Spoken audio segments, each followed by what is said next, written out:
crier et jouer de la trompette. Ouais. J'ai compris. Et...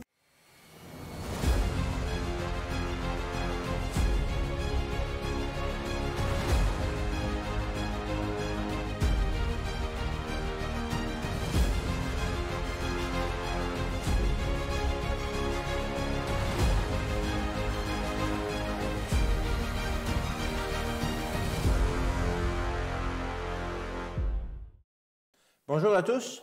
Ça nous fait plaisir encore une fois de partager cette nouvelle leçon d'école du sabbat. Alors qu'au cours des dernières semaines, nous avons vu quel était le sceau de Dieu et la marque de la bête. C'est une bonne introduction pour notre leçon de cette semaine. Si vous ne les avez pas consultées, on vous invite à retourner un peu en arrière pour aller étudier ces leçons-là.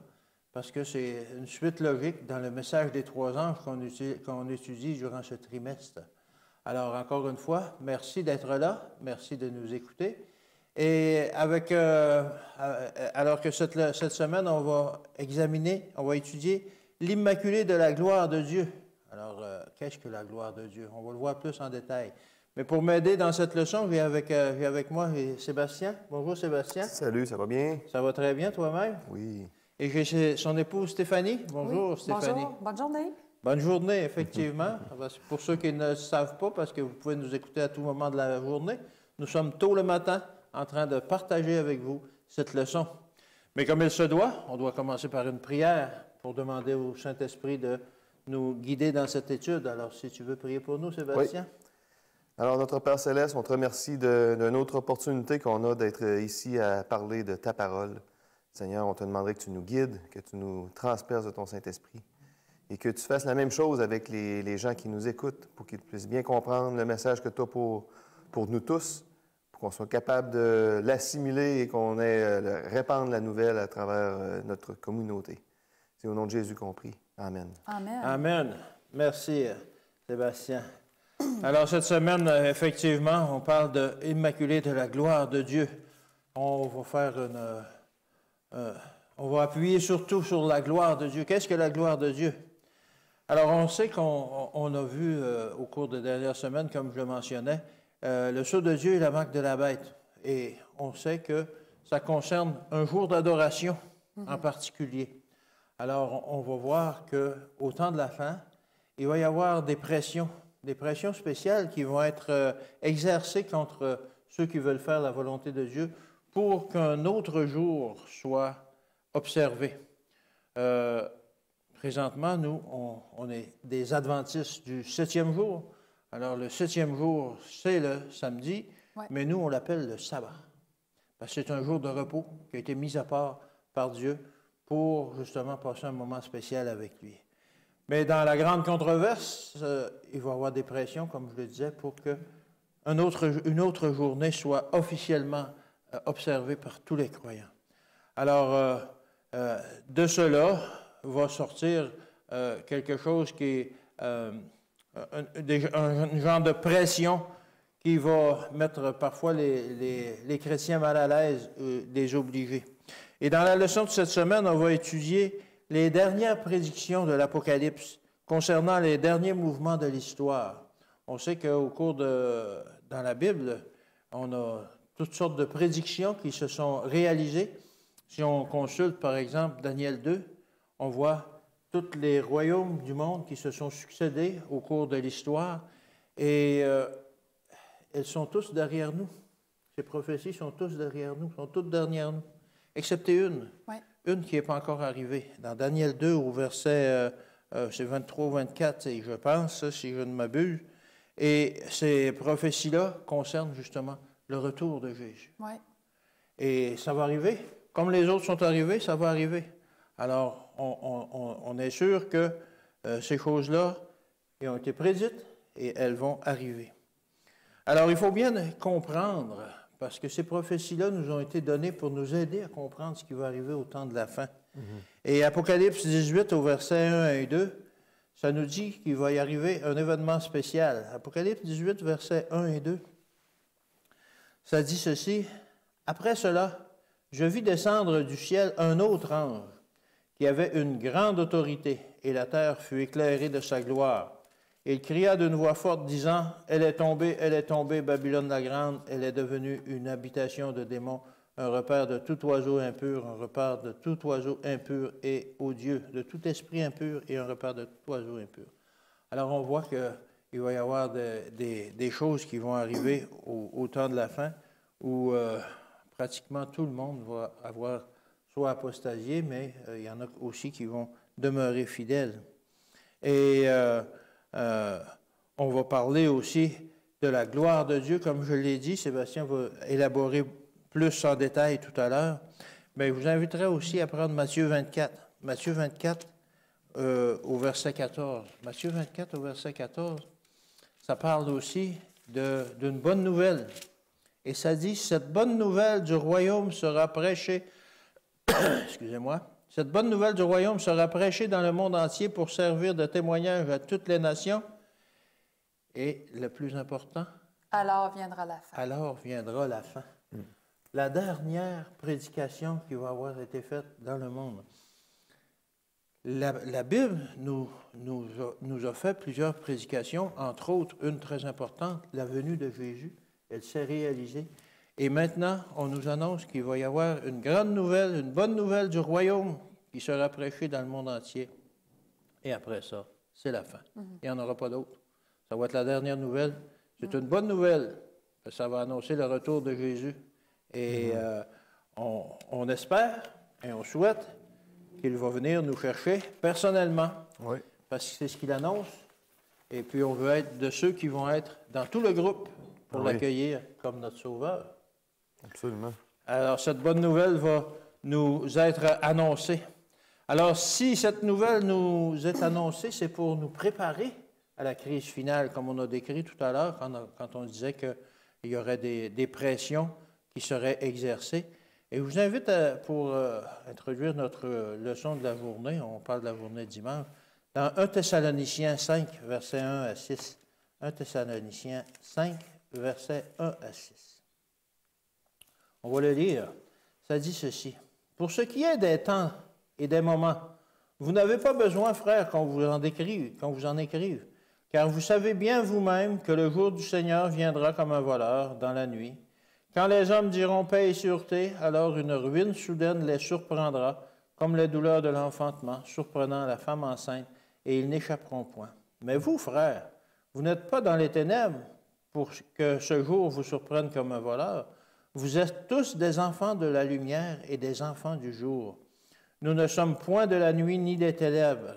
Ne dormons donc point comme les autres, mais veillons et soyons sobres. » C'est le verset 6 sur lequel je vais mettre l'emphase. Mais tout d'abord, on voit dans l'introduction de ces versets-là que le moment de la fin va nous tomber dessus comme un voleur. Mais ça nous rassure en même temps. Vous, frères, vous n'êtes pas dans les ténèbres. Vous connaissez les signes qui vont annoncer ce moment-là. Alors, c'est à nous de rester réveillés. Et le verset 6, le verset 6 dit, nous exhorte.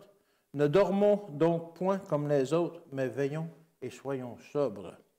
Il y a un mot là-dedans qui m'interpelle, c'est soyons sobres.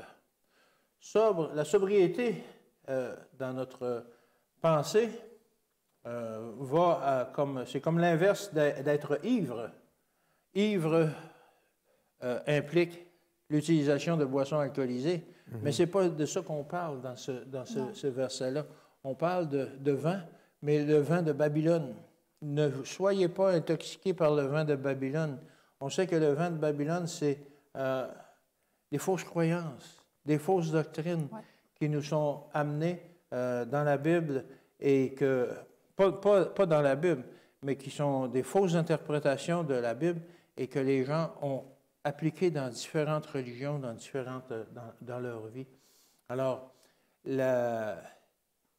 ce verset-là nous exhorte justement à ne pas être ivre, mais à être sobre, à être des étudiants spéciaux, particulièrement de la Bible et des prophéties pour nous montrer que il va y arriver des événements qui vont être sévères, mais ça va précéder le retour de Jésus qui va être une grande joie. Alors, c'est à nous de rester fermes, d'être fort. Et pour veiller comme il faut, ben, il faut connaître la vérité.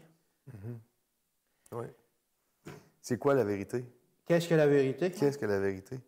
Est-ce qu'on a tous une vérité? Certaines personnes disent ça. Ma vérité est aussi bonne que ta vérité. Oui. Ah, et j'ai la mienne, moi aussi, là. Ah, toi aussi? Ah ouais? Bon, on a plusieurs vérités. Est-ce vraiment le cas? Si je te dis que je suis une femme en ce moment, est-ce que tu vas me croire? Certaines personnes vont te croire. Certaines personnes vont me croire. Si je te dis que je suis noir, Ben, mais moi, pourtant, c'est ma vérité. oui, OK. On la trouve où, cette vérité-là? Où trouve-t-on la vérité? Puis est-ce que c'est vraiment important de connaître la vérité? Effectivement, je pense que C'est quoi, pourquoi que c'est important de connaître cette vérité-là? Parce que, si je peux me permettre, c'est pas juste... C'est facile à voir le vrai, le faux, le noir, le blanc, mais le vrai et le presque vrai. Ah oui. C'est là, la nuance. C'est là-dessus que les séductions se jouent. Oui. Bien, si je suis un prof de maths puis je te dis que 1 plus 1, c'est 3, c'est presque. C'est presque là. C'est 3, là. C'est pas loin, là.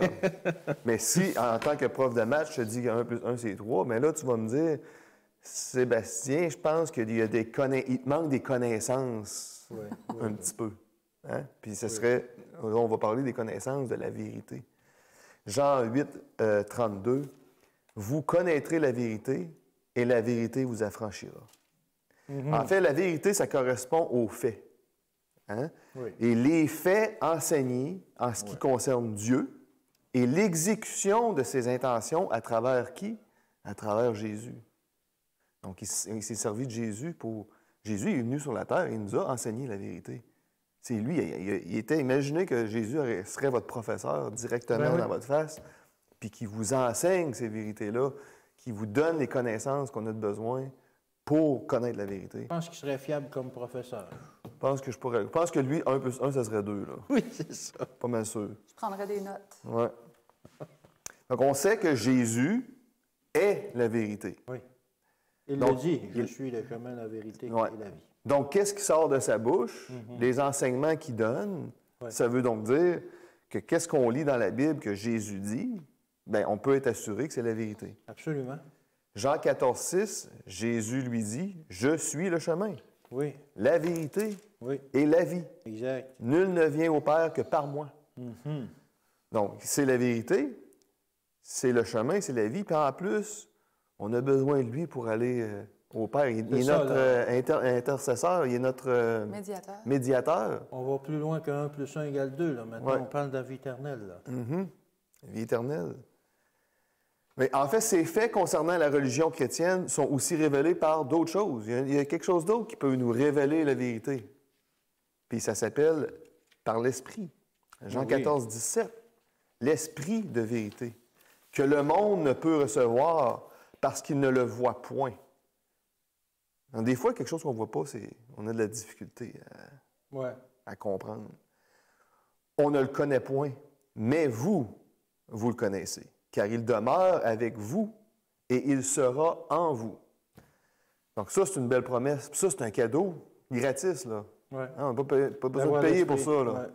On a juste besoin de s'agenouiller. C'est pour ça que, à chaque jour, en tout cas pour ma part, puis je suis sûr que vous aussi, vous priez pour être rempli du Saint-Esprit.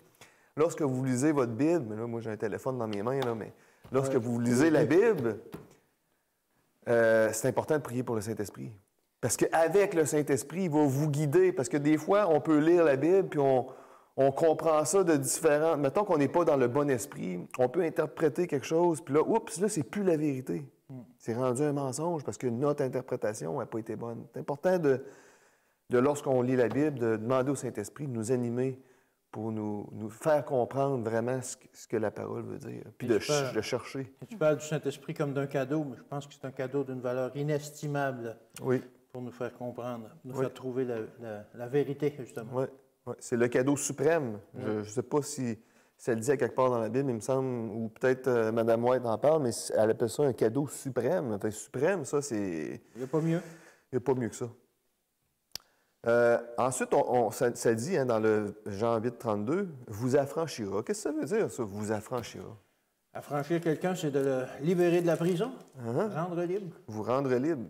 C'est un mot que je connaissais pas vraiment la signification. Je me suis rendu compte que, dans le fond, je connaissais pas vraiment cette signification-là. Puis je suis sûr que beaucoup de monde ne savent même pas ce que ça veut dire, affranchir. Mais là, on le sait. Ça veut dire qu'il vous rend libre. Vous savez, il y a plusieurs vérités qui ont, dans le temps des... les Juifs ont souvent twisté des faussetés, Oui. peut-être sans s'en rendre compte, peut-être par leur zèle. Oui. Ils ont comme inventé des règlements, puis il faut faire ci, puis des doctrines. Le monde a été aveuglé par toutes ces doctrines-là. Donc, lorsqu'il lisait l'Ancien Testament, il était confus un peu. Il était aveuglé par tous ces mensonges-là qui leur étaient proférés. À Matthieu 23, des traditions, hein, des lourdes traditions. Oui.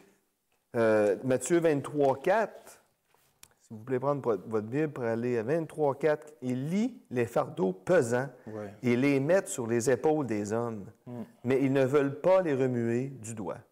Hein, ils étaient esclaves comme nous. Aujourd'hui, ça n'a pas changé. Hein? Non. On est encore pris dans ces traditions-là. On croit encore à des faussetés. On parlait du sabbat tantôt. Il y a plein de gens qui sont confus par rapport à ça, qui n'observent pas le vrai sabbat. Alors, on est esclaves de tous ces péchés-là comme eux. On a une bonne nouvelle, par contre. Jésus est venu pour nous libérer de cet esclavage-là. Nous affranchir. Nous affranchir. Hein, pour ceux qui l'acceptent, il l'a promis qu'il nous libérerait. 2 Corinthiens 3, 17. Or, le Seigneur, c'est l'Esprit, et là où est l'Esprit du Seigneur, là est la liberté. Donc, Esprit égale liberté. Esprit égale liberté. C'est pas... des fois, on peut voir les commandements comme des restrictions. Oui. Ben, il y a des ne pas dedans. Ne pas dedans. Tu ne feras pas ça. On voit ça comme un fardeau, mais en réalité, c'est pour être libre. C'est pour notre bonheur. C'est le caractère de Dieu. C'est le caractère de Dieu. Il nous invite simplement à refléter son caractère. C'est ça que ça veut dire, obéir à la loi. C'est refléter son caractère, juste simplement comme ça. Oui. On peut aussi connaître la vérité en faisant sa volonté. Jean 7, 17. Si quelqu'un veut faire sa volonté, il connaîtra si ma doctrine est de Dieu. Ou si je parle de mon chef. Donc, on prie pour faire sa volonté. Souvent, dans une prière, on dit que ta volonté soit faite. Oui.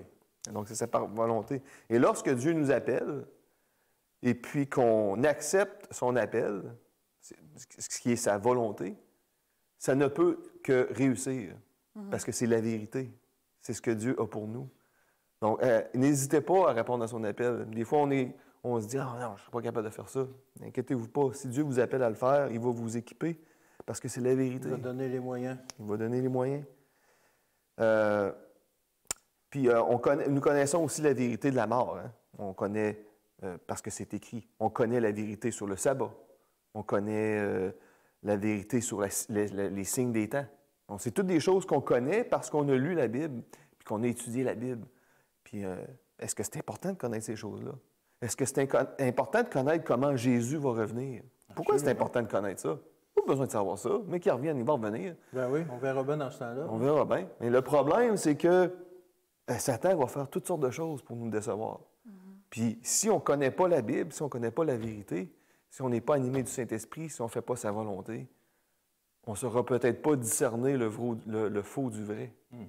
Et là, on va être floué. On va tomber dans le piège de Satan parce qu'on n'a pas pris connaissance de ces vérités-là. À ce moment-là, on va accepter qu'1 + 1 fasse 3. Exactement. À ce moment-là, on va être ivre. Ivre, on ne sera pas sobre. Oui, parce qu'il va dire, hey, il le dit, lui, qu'1 + 1, c'est 3. Fait que c'est 3. C'est 3. Il le dit. Donc, pour ne pas être déçu, il faut étudier votre Bible, laisser le Saint-Esprit vous remplir. Suivez votre Sauveur. Répondez à l'appel. Suivez sa volonté. Amen. Et toutes ces choses-là que tu viens d'énumérer, ça vient d'une réforme qui a eu lieu il y a beaucoup d'années par des grands réformateurs. Mais encore aujourd'hui, la réforme se poursuit. Elle se poursuit définitivement. Venez avec moi, si vous le voulez bien, dans Apocalypse 18, au verset 1. C'est le verset à mémoriser de la semaine. Oui. Après cela, je vis descendre du ciel un autre ange, qui avait une grande autorité, et la terre fut éclairée de sa gloire. Alors, la question du jour, c'est, mais qu'est-ce qu'il y a de spécial, cet ange-là? C'est quoi au moins 3 choses qu'on voit de cet ange-là dans ce passage? Dans ce verset-là uniquement. Dans ce verset-là. Premièrement, cet ange-là, c'est le 4e ange. Il s'unit aux 3 qui sont venus avant lui, qu'on retrouve dans Apocalypse 14, le verset 6 à 12. Ça fait écho au 2e message du 2e ange qu'on trouve au verset 8 du chapitre 14. C'est l'écho de ce message. Alors, la première des choses qu'on remarque de cet ange, bien, il vient du ciel. Et c'est quoi le ciel? C'est synonyme que c'est Dieu qui l'envoie directement. Il vient précisément de l'endroit du trône, de l'emplacement du trône du gouvernement de Dieu. Il est envoyé avec une mission spéciale. Et ça, c'est la dernière mission. Et puis, vous savez, les anges, c'est aussi des messagers. C'est messager, c'est la signification du mot ange, messager. C'est ça. Alors, il vient de Dieu, il vient du gouvernement de Dieu avec une mission spéciale. Deuxième point qu'on remarque, c'est qu'il vient avec une puissance, pas sa propre autorité, mais de celui qui l'envoie, de la puissance de Dieu. Et ça veut dire qu'il y a un mandat spécial pour accomplir sa mission. Rien ne peut l'arrêter. Moi, je ne peux pas l'arrêter. Les anges démoniaques ne peuvent pas l'arrêter. Les circonstances, la météo, rien ne peut l'arrêter. Alors, c'est certain que sa mission va réussir. Il vient avec puissance de la plus suprême autorité.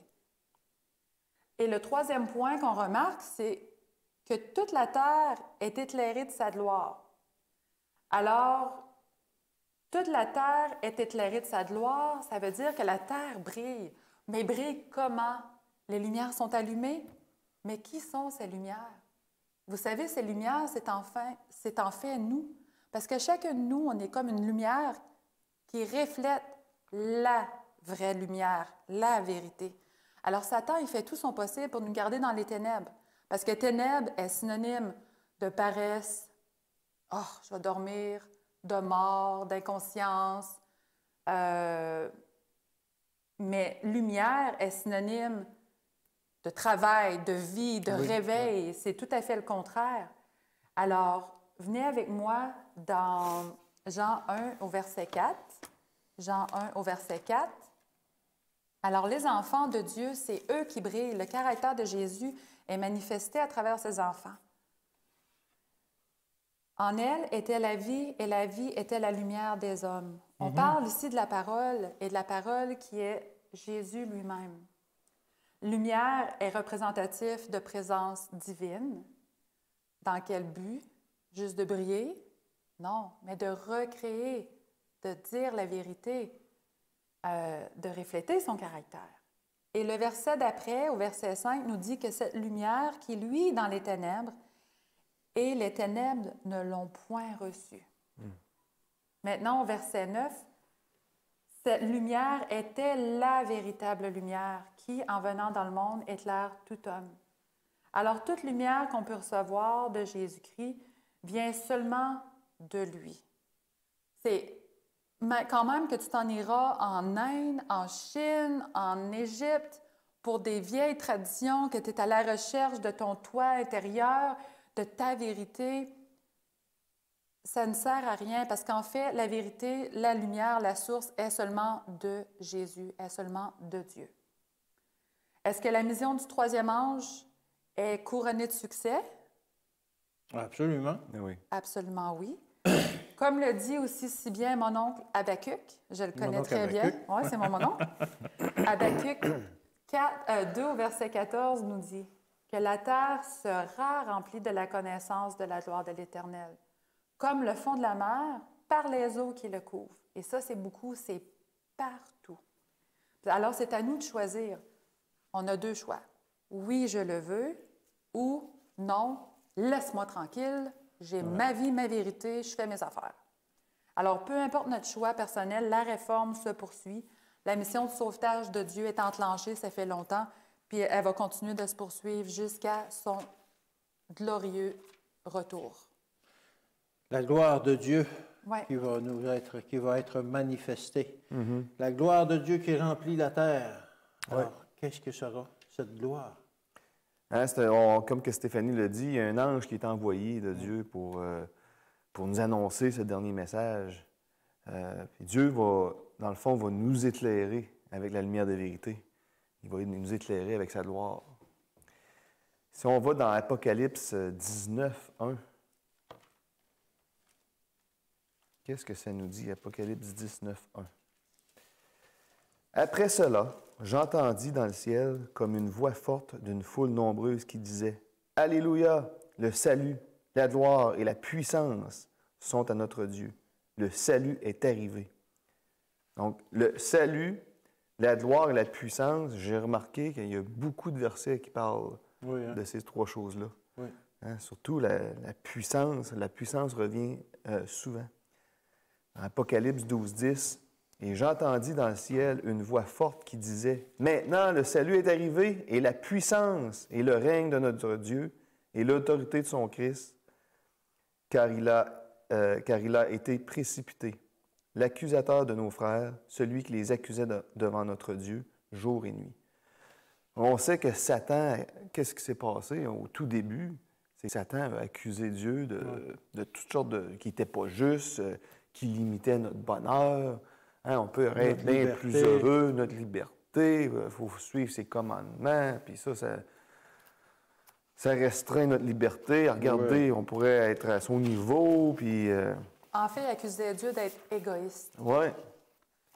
Et puis on parle du premier salut, mais c'est quand Jésus est venu sur la croix, c'était le premier salut, puis ça nous a démontré tout cet amour-là. Dans le fond, c'est pour prouver à Satan, regarde, là, comment ce que j'aime, l'amour que j'ai sacrifié.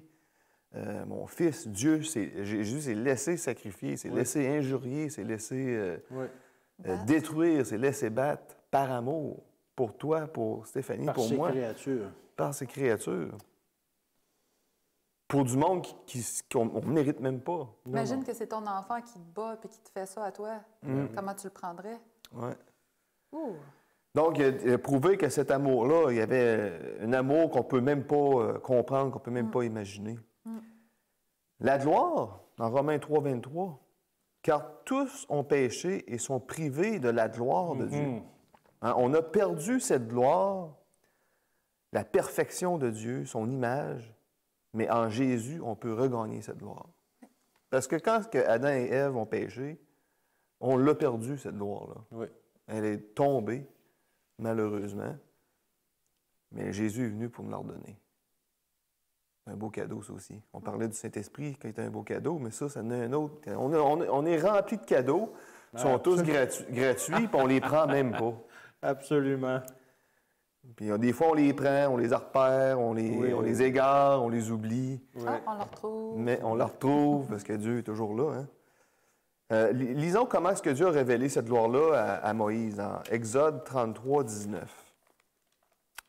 L'Éternel répondit, « Je ferai passer devant toi toute ma bonté. Et je proclamerai devant toi le nom de l'Éternel. Je fais grâce à qui je fais grâce et miséricorde à qui je fais miséricorde. » La bonté, hein, ça fait partie de sa gloire. Un Dieu de bonté. Hein? Quand quelqu'un, on dit qu'il est bon, en général, c'est quand même positif. Ben oui. Quelqu'un qui est bon, quand tu décris quelqu'un parce qu'il est bon, c'est parce que c'est une personne qui est attentif à toi, qui est généreux, qui est amour. La bonté, ça représente beaucoup de choses. Dans le fond, la gloire, c'est le caractère de Dieu. Hein? C'est lent à la colère.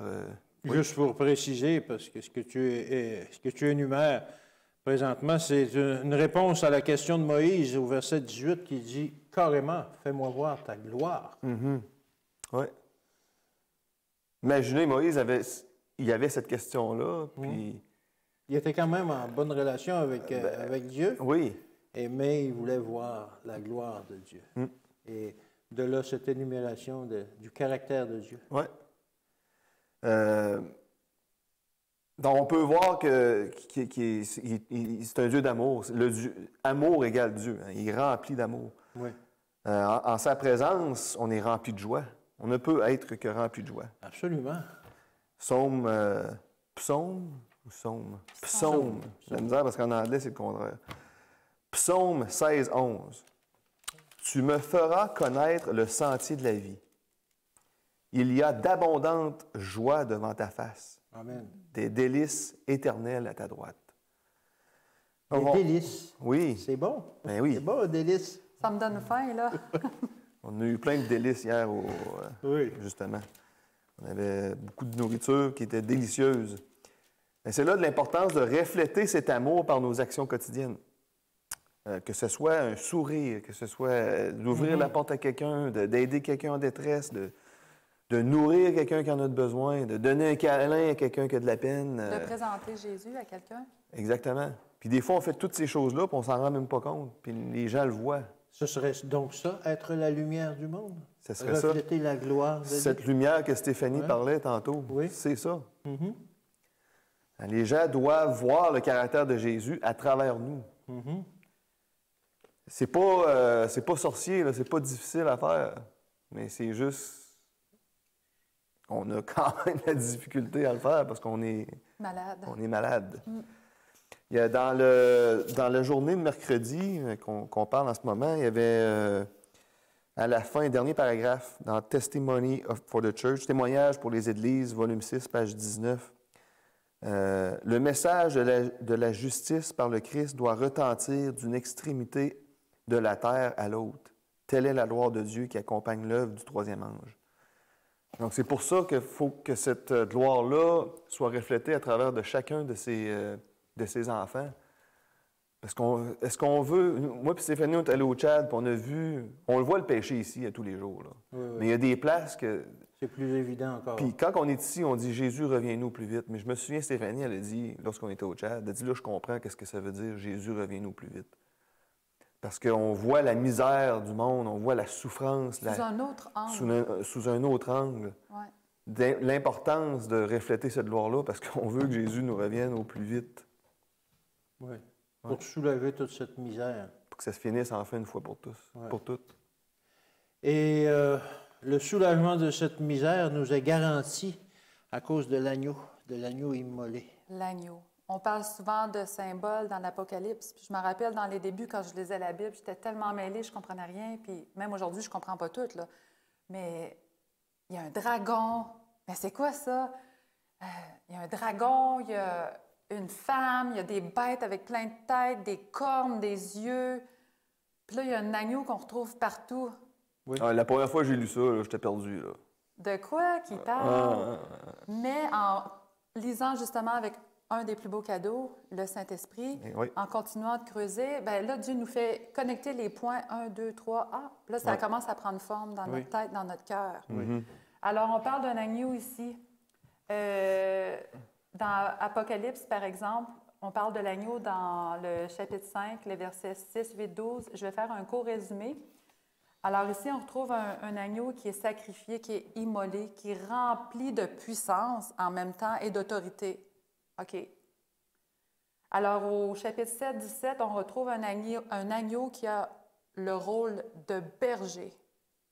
OK. Un agneau qui est le berger, habituellement, ce n'est pas le contraire. En tout cas, ici, l'agneau, c'est le berger.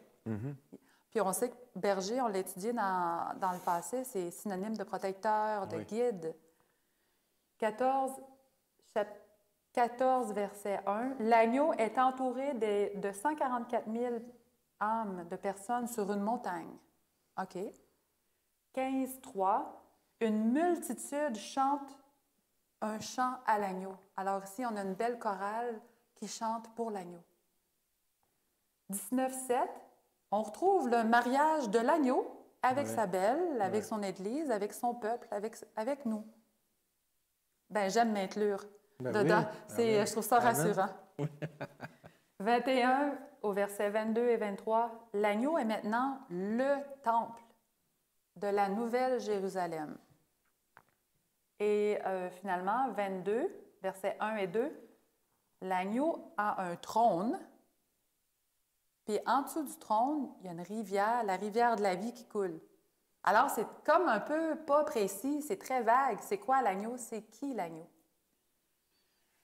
Alors, l'agneau de Dieu est introduit dès le départ, dès le début, dans la Genèse, dès le début. Oui. Lorsqu'Adam et Ève ont commis la désobéissance, ont commis le péché, Dieu a dû prendre la vie d'un agneau innocent pour justement les revêtir. Et aussi, en symbole, qu'un agneau, le sang de l'agneau de Dieu coulerait pour les racheter.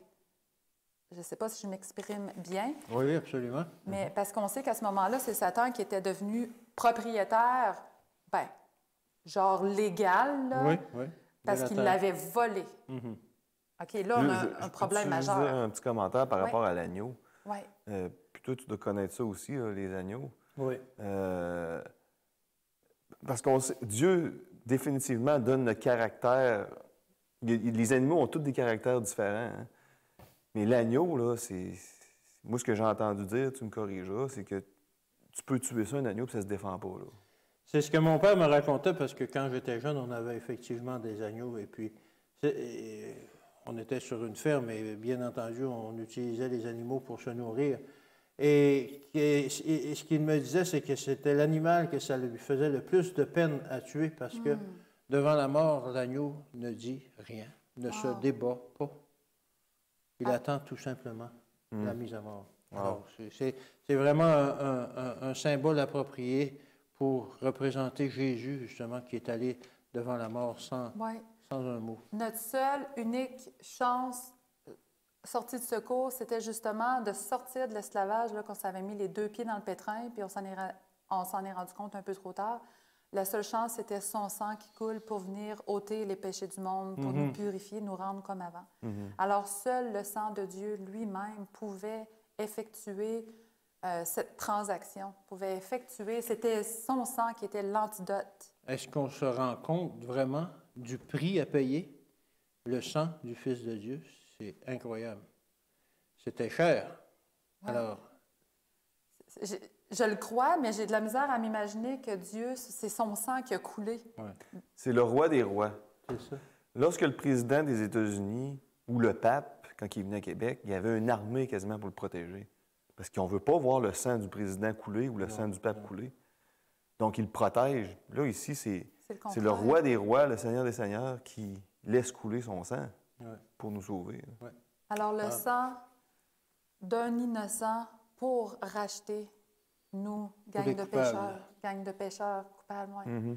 Alors, en contemplant l'agneau de Dieu, en contemplant Jésus, on contemple la vérité, on contemple le vrai caractère de Dieu. Amen. C'est pas tout. Après sa résurrection, son ascension, Jésus, il ne s'est pas arrêté là. Ma mission est accomplie, je suis allée mourir pour eux autres, gang de clowns. Là, c'est mes amis, c'est mes frères. Non, non, non. Il est monté au ciel, dans le temple céleste, pour intervenir en tant qu'intermédiaire, médiateur, en tant que grand prêtre. Alors, c'est lui qui présente nos louanges, nos prières, nos remerciements, tout notre bagage. C'est lui qui les présente au Père. Alors, c'est à travers lui qu'on a accès vraiment au trône de l'univers. C'est la pièce, c'est le lien qui manquait. Alors, tout ça resterait incomplet, à moins que quoi? C'est bien beau que Jésus fasse tout ça, mais qu'est-ce qui vient couronner, boucler la boucle? Son retour. Oui. Dans le but, en fait, c'est de revenir et nous chercher, de rechercher des enfants, ces enfants qui le reflètent.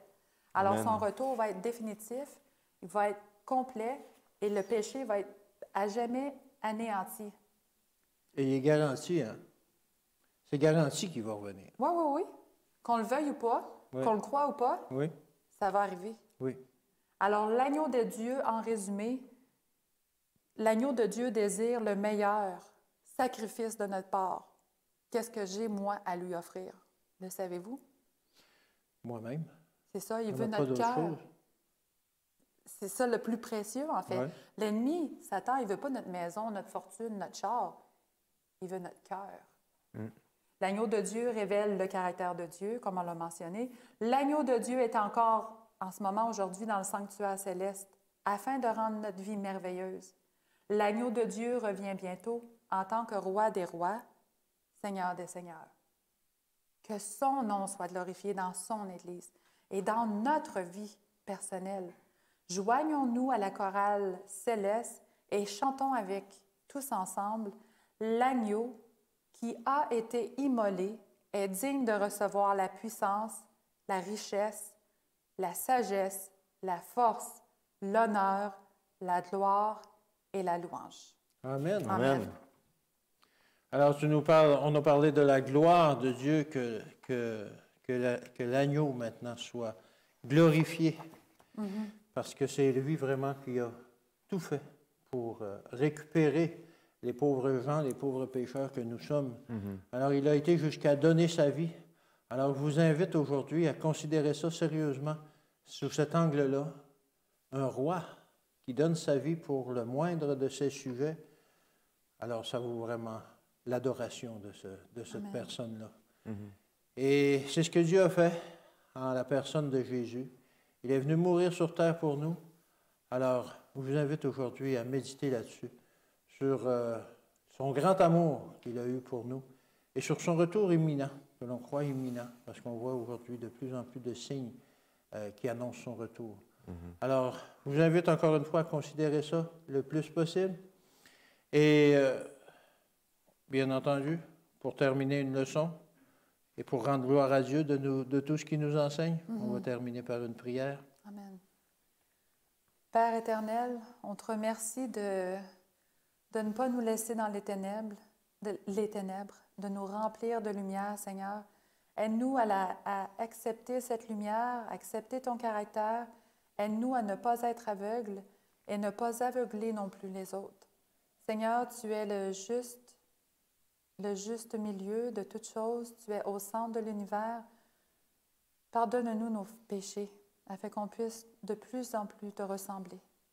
Merci de briller dans nos vies. Au nom de Jésus, Amen. Amen. Amen. Merci d'avoir été avec nous. On vous donne rendez-vous la semaine prochaine alors qu'on va débuter un tout nouveau trimestre.